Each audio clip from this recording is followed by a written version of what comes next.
welcome to the Invention show. I'm your host, Brian Freed, and today we have Kelly and George Melistas.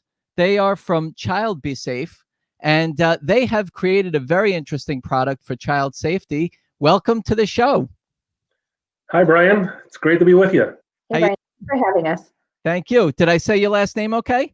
Perfect. Excellent. So I've had a chance to speak with you in the past, and you've really come a long way. And why don't you start off by telling us who you are and where you're from? Hey, Brian. So like we said, I'm Kelly Melistas, and George and I are from Northville, Michigan. We're a small suburb about 35, 40 minutes west of the city of Detroit. And we have 7-year-old twins, which really kind of inspired this product that we're excited to talk with you about today. Very nice. And when you first started working on your idea, how old were your twins? The idea really came to me when they were about 18 months old. So around that time was really when they were walking, they were kind of getting into everything. And, you know, as a mom of twins, obviously, even one child is difficult enough to keep up with sometimes, but just keeping up with them was hard and making sure they were always safe. And so I had a conversation with their pediatrician about safety proofing the house when they got to that point. And his advice to me was get on the floor and crawl around and really look at everything from their perspective. And I did. And the one thing I found was the little plastic protectors that were in the outlets were all over the house. That was the one thing that was their fascination. And so I had started looking, and I wasn't able to find anything that I really felt was secure enough to keep them out of those outlets and light switches. You know, I remember George coming home, and most days, you know, why are the lights on upstairs? They loved playing with the switches. And so in my hunt for looking for something, I just didn't find anything that I really felt did the job. So George has a background in engineering, and I really just kind of presented my idea to him of what I thought. And he was able to take it, and kind of we designed it and kind of looked at what was out there and what we wanted to do. And that's really how Child Be Safe was born. So guess what, George? She put you to work. Let me tell you, she definitely laid the path out and put me to the test. So I took the challenge, ran with it, and it took about a year and some change to design everything, and then to find a design engineer to help us out to bring this thing to fruition. Good. And of course, everything works great on paper, but when you get into the manufacturing process, it's a whole nother animal. Well, go through all that for sure. So you're an engineer, and Kelly, what do you do? So I'm a child and adolescent psychologist with one of our health systems here in Detroit. Very nice. Okay, so here you are. You had a certain experience that was going on in the house. You started to come up with something that you think was the solution to it. You put George to work, and why don't you show us what you have? Of course. So the first place our idea really stemmed from was the traditional outlet protectors. And so these really, you just take your existing wall plate right off of the wall. Literally, any mom can do it as well in less than a minute. So we take off the existing wall plate, and this goes right over and kind of locks the kid out. So it serves a couple purposes, Brian. Number one, no child up until probably, the age of 4, 5, 6 has the manual dexterity to really be able to open all 3 buttons at the same time. So that's number one. The second piece of it, which is really great and probably one of my favorites, is it really is out of sight, out of mind. So when the product is on the actual outlet or the switch protector, it really they just kind of look at it, might try to bang against this for a little bit, and then just kind of move on. So we do have them, like I said, for our traditional outlets. We also have them for the modern outlets. And this one actually serves 2 purposes because it definitely does the outlets and the switches. And I'm sure George can talk a little bit more about this later as well. And then we also have the traditional light switches as well. And they come in the ivory color, and they also come in the white as well. Okay, so you're showing the back of it, and the front that's plain is the front. Exactly. And how do you open it? So the way that we open it is, this is kind of going to be a little bit of an odd angle, but we'll make a best of it here. So the top button, there are 3 buttons. So we have a top button. Okay. There is a lock in the center, and then there's the bottom one as well. So once it locks into place after it's installed, you really need the all three buttons, all three at the same time to be open in order for that to open up. Okay. And it seems easy enough to open and close for an adult. Yes. Right, and no kid, Brian, has the manual dexterity to be able to open up these are patented products. So our 3-button patented mechanism here that you see, there's a button here at the bottom and also at the top. So these lock shut, and no kid has a manual dexterity to be able to open up the unit properly. So you have to push all 3 buttons in sync to be able to open up the unit. Okay. And George, you set one up before we started to record here, right? Yes. So go ahead. Let's see it on the wall. Well, let me show you here. So basically, you take your existing wall outlet or switch outlet cover off, and this one is the modern Decora outlet. You just take the existing plate off, unscrew it, put our unit on the wall, screw it in there securely, and then there you just take it, push it, and locks in place. Okay. You got to push all 3 buttons in sync to be able to open it. Very nice. What you do is you take an existing outlet and you take the cover off and you just replace the screws with your unit, and that's it. And then you're in business. That's it. In just under a minute. Wow! Congratulations. Thank you. Thanks so much, Brian. So you have 3 different styles with the various plates that you use, and also 2 different colors. You have the almond, I think it's called, and white, right, or beige. It's ivory and white. Okay, very nice.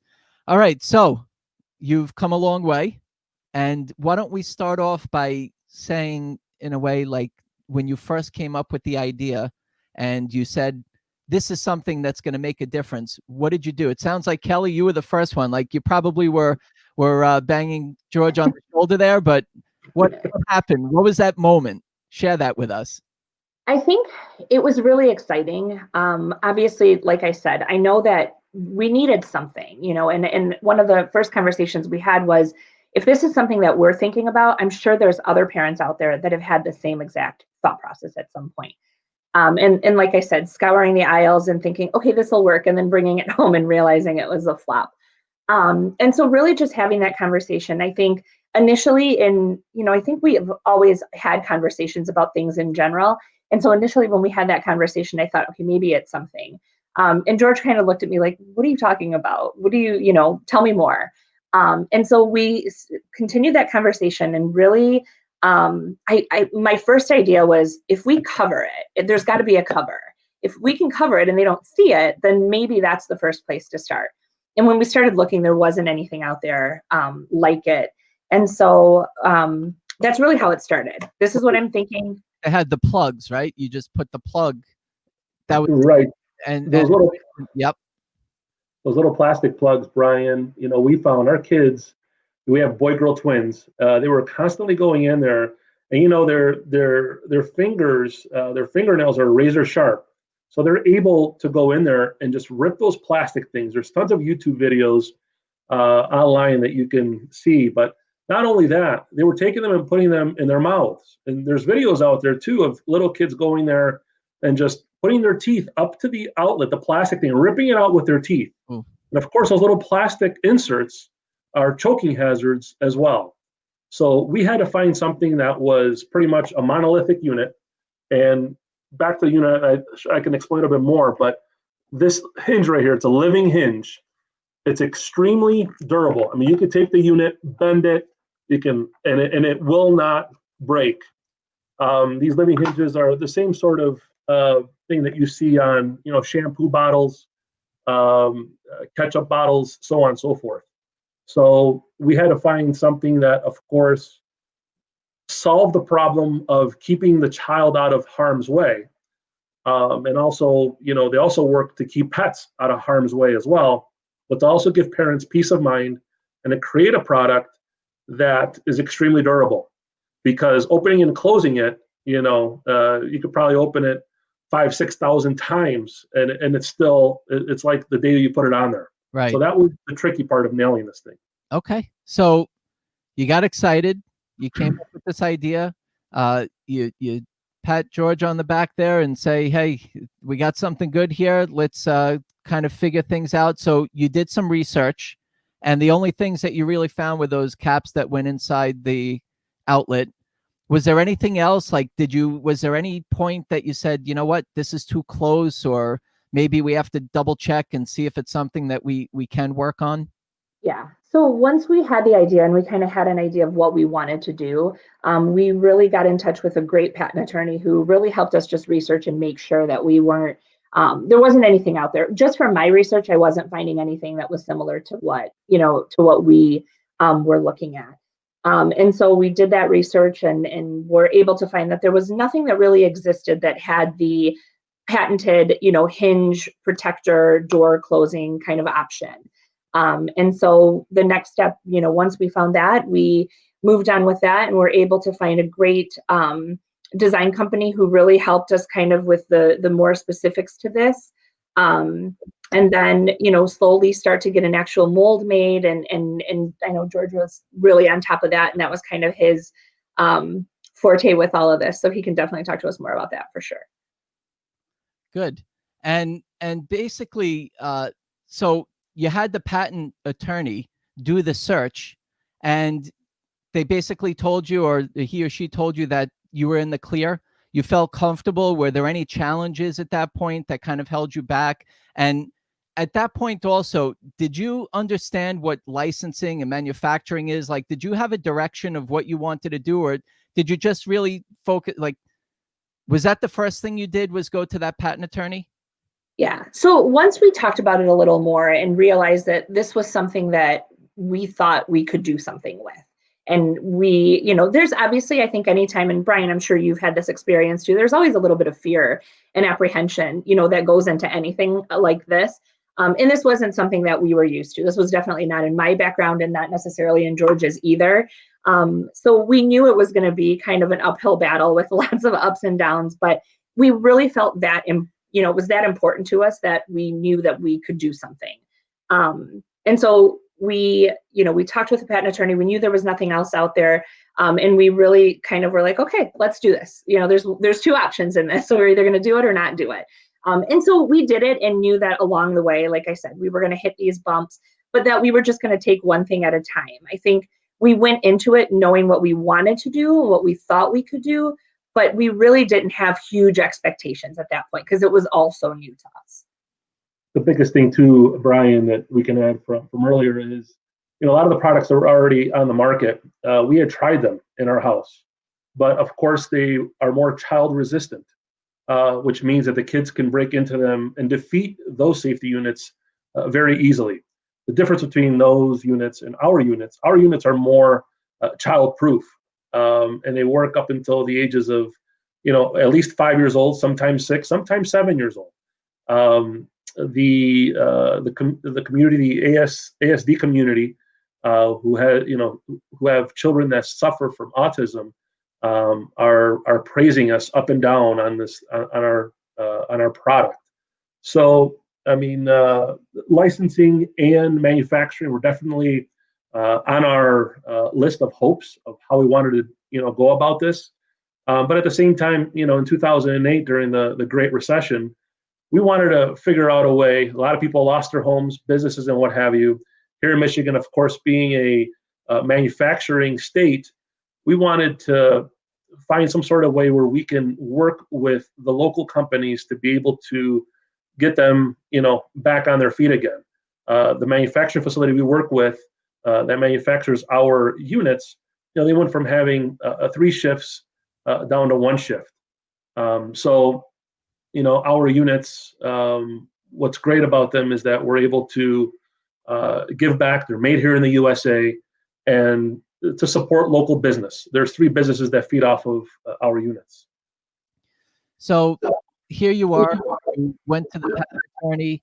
You figured that you're going to move forward, and now what did you do? So did you take your pen and paper now, George, and did you get started with the design? Like, you seemed like you were tasked by Kelly and you had a mission of what you wanted to accomplish. Like, did you at this point figure out the design in your head? It sounds like you had some specifics of what you were looking for, but how did you kind of come up Correct. with this design? The biggest thing was, creating a cover, like Kelly had said, over some sort of wall outlet cover to be able to not only lock the kids and pets out of there, but also be able to give access to parents. So I sat down. Literally, the first design is a little different than what we see here. We were awarded 2 patents actually for a 2-button, 3-button. And then we also, in our patents, we designed it, 10 different ways where we can protect ourselves so nobody can steal our technology, of course. So the first variation, it was interesting. I was just sitting here in my office trying to figure out how we're going to open this. And we had done, 2 buttons. And I'm trying to figure out how to do it. And I took 2 straws, actually, 2 drinking straws, and put them together. And I'm like, okay, how can I make this thing bounce back and forth? I'm like, I got it. I went downstairs in my toolbox and I found a spring and I put the spring in there. Next thing you know, I'm playing around with the 2 straws and I'm like, okay, this could maybe be a way to get this locking mechanism incorporated in the unit. It was kind of like an episode of MacGyver. You were under a lot of pressure. I could tell Kelly was right on you. She asked. It was the coolest thing, I tell you. Then we actually, my father, we're both children of immigrants. Our parents came here from Greece, and they worked very hard to try to provide a better tomorrow, for us. And my dad worked in a factory, and he actually, our parents only have a 6th grade education. And he was able to always tinkering in the garage, had me with him since he was a little kid. And we actually built a prototype that was made out of wood of the locking mechanism in the garage. And then we're like, okay, maybe, 2 is great, but what if we try to add, a 3rd button to make it more proof rather than resistant? Because if you have twins like ours, they can easily say, hey, you grab the top, I'll grab the bottom, let's open it. But then when you put a 3rd button in there, now, you're giving them a little bit of a challenge. And so we built a prototype, put it on the wall, and we put it to the test with our kids, and they were not able to get in there. And that's when we decided to go and put the unit with the 3 buttons into production. Okay. So you made a decision at that point to go into production. Did you understand what licensing was, which is to find a manufacturer that also had distribution and you would earn a royalty? Or did you know that you wanted to go into business? Did you have an idea or an understanding of how much it was going to cost? Yes. We were we did our homework as far as the licensing and then also, putting it into manufacturing. We thought, at least in the beginning, to take this on our own and manufacture it here in our own hometown. So everything is literally within a 5-mile radius, all the companies that we work with. But as things progress, and as we grow, right now we're literally a 2-3 person operation, and we assemble them here in our home, and we're growing every day. But we're probably going to reach a point where we're going to have to, think about what the next step is going to be in order to get it into everybody's home, and that's our goal. Sorry, Ben. No, go ahead, Kel. I think the other thing too that was interesting is when this first started, George and I had full-time jobs and we're doing this, in addition to that. And so I think just that stress of, okay, what is this? How much can we do this full time, or how much can we devote to this right now while still kind of having to track, careers going on. So I think that was the other piece that was really interesting in this process, is navigating, full-time jobs and family and kind of doing this. And I think for me personally, that created a little bit more apprehension than I think it did for George of, okay, well, let's kind of slow down. Maybe this isn't the next step, or maybe we, do this. And then I think as we started growing and as we started talking about it with friends and, kind of the design team and their production team and everybody really saying how great this product was, I think that, helped calm me down a little bit to the point where, it was able to eventually become George's full-time thing within the last year. So. Got it. Yeah. How do you feel? Did you feel at some point, George, like, did you know what it was going to cost for tooling on that? Or, and also were you able to handle the tooling costs on it? And were you thinking about, it sounds to me like there was no question you were staying local, but I'm sure that was definitely something that caught you by surprise with how much it might have cost for tooling, especially as a new inventor, but maybe not for you, George, because you might have been involved with tooling with other projects as an engineer. The great thing about the state of Michigan is that we have a lot of plastic manufacturers that are located within probably a 50-mile radius. Great. And, I obtained quotes from everyone and, sat down. Wasn't much of a big difference between, quotes and what have you, but we wanted to find someone that was even closer to home to keep, if there's anything that ever happens there and they need me, I can jump there real quick and extinguish any issues. So yeah, I mean, it was very expensive. Brian, we're not going to sugarcoat it. We put our life savings on the line. I mean, I quit my day job as a civil engineer, being a city engineer in the city right next door to us, to pursue this dream. Made a lot of sacrifices, to get to where we're at, and we're slowly but steadily growing. Knock on wood. Okay. The pandemic, of course, for us, in a way, it helped put a spotlight on our products.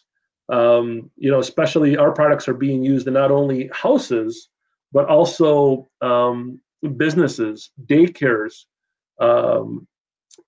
industrial businesses as well. And, with touching switches and what have you, they have found that by putting our product over existing switches or even outlets, it keeps people out from touching switches all day long. And it's also easier to just, spray disinfectant on our units, clean the safety unit up, rather than spraying the disinfectant in the actual or on the actual outlet or switch, which of course could possibly cause an outage or a short. So it's very easy, you just spray it on there and clean a unit really easily and you walk away. So we have a lot of, dentist offices, of course, hospitals that have bought our products, daycare centers, and because, obviously being extremely clean is a major part to those businesses. Yeah. And they've been huge supporters of Child Be Safe. It's very important. So you have a great looking website. What's the website you can share with the listeners and viewers? Yeah, so you guys can find us at www.childbesafe.com. And the install or the demonstration of, just like you did at behind you there, George, the install is also on the website, or we can actually add another link to the description of our show? It's right on our main page. And also when you go to the Shop Now page, all of our products are featured there. We sell our products as 1-packs and also 2-packs in ivory or in white. And then when you click on the actual unit that you want to purchase, underneath there's a video for each of our units and how to install it. That's great. So you had a chance to take care of all of the design work, and you put the CAD files together, which was for the factory. So, and then you did the tooling, and you probably went a couple times to make sure that it looked good. I could tell George was specific on how it looked. So you got to that point. Did you do packaging design before you started manufacturing, or Kelly, were you taking care of that part? When did that come in? So once we actually got the product ready to go, I definitely did a lot of research with regard to packaging and what that looks like. And I didn't realize, Brian, before I started, how expensive and how costly all these processes are. I think it's one thing, like we said before, to have an idea and to get excited about it. And then I think that's where those uphill battles started for us. I mean, every time we would have a conversation. It's, oh, we need one more check for this. Or, and so when I started researching the packaging, I had actually spoken with a local company who does packaging and kind of sent them some products to see what I was looking for. And I think the first time he sent me an invoice quote for like $11,000, and I thought I was going to lose my mind. And again, which is great when you're a big company, but when you're a small company and you're trying to figure out how to make this work, and you have two small kids that you're, thinking about, I was not excited about 10 grand left and right. Right. And so we were able to kind of lessen the scale a little bit. Like I said, we are a small business. We're just starting out. And so what I did was I was able to find a company that did have just some, zip tie bags that we could even heat seal, and that can also use to be, they can hang on a shelf. They are easy for, shipping. And so this is our current packaging right now. And so this is kind of how we got to it. It was a little bit of compromise. It was a little bit of, changing it. We didn't necessarily feel that we were at a place right now with not being in retail, specifically, that we needed the hard shell plastic or, anything kind of really extravagant. So this is where we're at, right now. And if and when the time comes that we need to make changes, we will grow as our business does. Okay. The So biggest thing, Brian, for us is, to also find some sort of packaging that's environmentally friendly as well. Right now, we're totally, on e-commerce platforms. We're in a few stores, a couple of local small hardware stores, in Ace Hardware. There's another hardware store called Friends and Sons in downtown Royal Oak, Michigan. So, our thing was to find packaging, and we're working on packaging again, to try to find packaging that's more environmentally friendly, but also packaging so that way when I'm packing the boxes and I'm sending them, to the Amazon fulfillment centers or Walmart fulfillment centers, where I can fit more units in the box as well to make it worthwhile. So, good. because let's be honest, I mean, I know like that packaging is a big thing, but many people, all they care about is the product and the packaging, and it's hard to say this. I hate to say this. It just winds up in the garbage. And, so we're trying to find a way to not only get the product in people's homes, but also be, eco-friendly. So it sounded like you are on Amazon.com, Walmart.com, and some local hardware stores. So what have you done as far as promoting it? So here you are, you have, I don't know how many thousand units in your garage or warehouse or wherever, and now it's the next step of trying to figure out how to get it out there. So it sounds like you've gotten a good start. What else have you tried, and what else have you been successful with or not? We are on eBay. We're on eBay as well. We're on Etsy.com, Amazon Canada here in a few weeks. We're going to be live there as well, and also Walmart Canada. Our units, they work in the United States, in Canada, and also Mexico. As far as the next steps, we'd like to get into more e-commerce platforms, because that seems to be an easier way for us to work. We can monitor our inventory, as it sells and what have you, rather than, get these massive POs.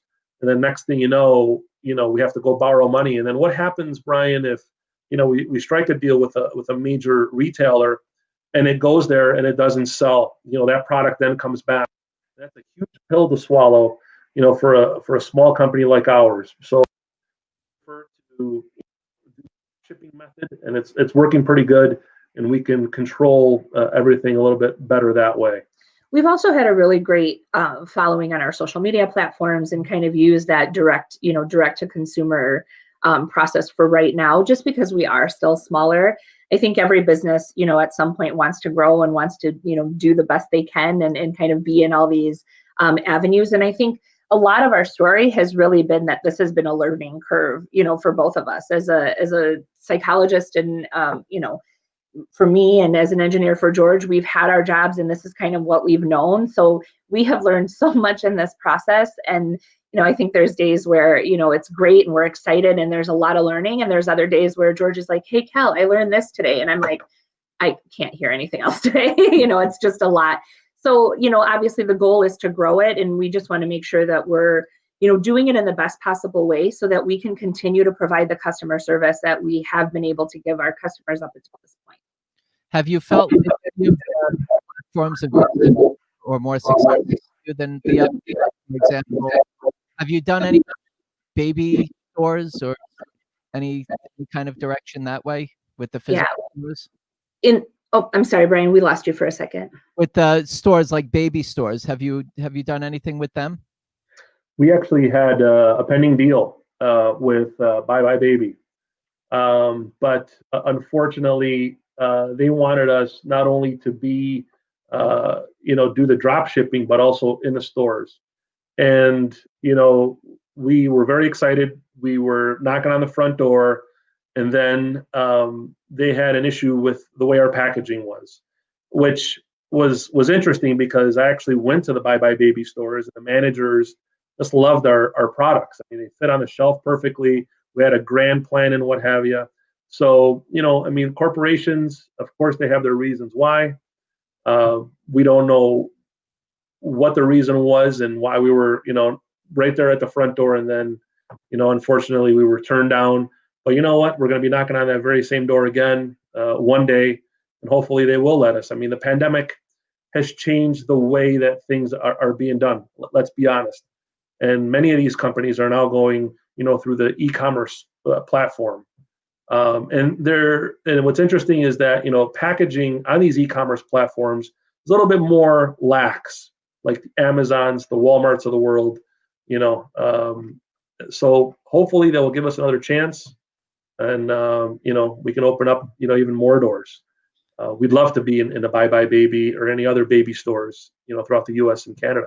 Well, you were saying earlier that these big POs could end up really making and possibly breaking you, or making or breaking you. So, or it could be very successful. So even like this Bye Bye Baby opportunity, are you preparing yourselves for that big PO to take a chance with it? We have over, the last couple of years, we haven't pulled a paycheck out of the company, but we are, investing in getting tons of inventory. So that's what we have ramped up, and having product assembled. So that way, if the opportunity does come and we get that big PO, we're ready. So. Awesome. So you've definitely come a long way, both of you, and you have a great product, and it's selling. And I'm sure that you're both very proud, and your kids are hopefully they understand. Maybe you blocked them out of the outlets all these years, and they don't know. Then but very nice. Congratulations on an invention well done. Thank you, Brian. Thank you so much. Thank you so much. So there's plenty of inventors that are listening, and maybe they're not even inventors, but they're interested in your story. And maybe they have an idea, or they had an idea at some point. Can you give us some words of wisdom with what you think is some really good lessons that you learned along the way that you could share with other people watching or listening to you? Yeah, I think the most important thing I think that we've learned, and that I know I've learned, is definitely patience. I think when you have an idea, it's easy to talk yourself out of it and talk about all the things that could go wrong or the expenses that could come with it. But I really think, to be able to believe in yourself, and it may just be an idea, but if it's an idea to you and it's something that you've thought about, there's a possibility that there's more to it than that. I mean, I never would have imagined as a mom of twins that I would potentially have invented something. It was never anything that crossed my mind. And so the fact that one day I was just sitting there and an idea popped into my head and I was able to take it to that next step. But I think my biggest piece of advice is, don't get discouraged. There's gonna be those days where you want to take your idea, whether it's on paper or an actual product, and throw it across the room or throw it in a garbage can, because it's just been one of those days. But definitely be patient, be patient in the process, and really appreciate what has come from it. And even if it's something that doesn't end up becoming what you want it to be, there's a learning curve in everything, and there's a learning, lesson in everything. The biggest thing, Brian, is, the biggest piece of advice that I have is do your homework. Make sure that if you're pursuing the patent process, that you take a look at everything, see if there's something that, if it's similar, obviously there might be issues with an infringement on the patent, but also make sure that when the idea that you have, that you're actually solving a problem, and that you can make a difference in people's lives. That's the biggest thing, because there are many great ideas where people go full force, spend all this money, and then they get there, and then, either they don't market it properly, or they get it out there, it doesn't sell right, and then, the money that you would like to make is just not there. Obviously, there's risk involved in everything. We did our homework. We wanted to make sure that, get it out there, test the product. We actually went to some shows before we even went live with our product. We did some shows here in the local shows. Tummy to Toddler Expo was one of them. There was another one called the Made in Michigan show. And the response was just overwhelming. It was just interesting. Electricians that came up to us and thanked us for, coming up with this thing. Principals of schools and daycare centers that praised us. We one of the ladies that met us at one of the shows loved our product so much that she hired us and actually went and installed like 100 of these in the preschool. So it was just pretty cool. That's great. So that's when we thought, let's go full force with this thing. And luckily, we're making a difference in not only children's lives, but also pets' lives, and giving parents and pet owners peace of mind. And we're fulfilling our mission, and that makes us really proud and very happy. Very nice. So Kelly, this was your idea and you had George work on it. So are you 60-40, 50-50? I think that's pretty much where we're at right now. every time I'm just going to take a little bit more, but no, it's been great. It's been nice to be able to work on this with him and obviously see it come to fruition. But it's funny because I definitely do get to remind him every so often that this was mine. Well, you're both married, so it is 50-50, right? Yeah. You do have the company, so you might be able to be flexible there. That's it. Absolutely. Good. Well, thank you so much for being on the show. Give us the website one more time. Absolutely. It's www.childbesafe.com. Great. And just give us one more quick view of the product or products. Absolutely. So again, we have the traditional light switch cover with our and then we also have the modern switch, which also does the switches and the outlets, because these are universal to those. And then we also have the traditional outlet protector as well. Very nice. Excellent. So we will keep in touch, and hopefully we will hear great news and continued great news and success to both of you. Kelly and George Melistas, thank you so much for being on our show.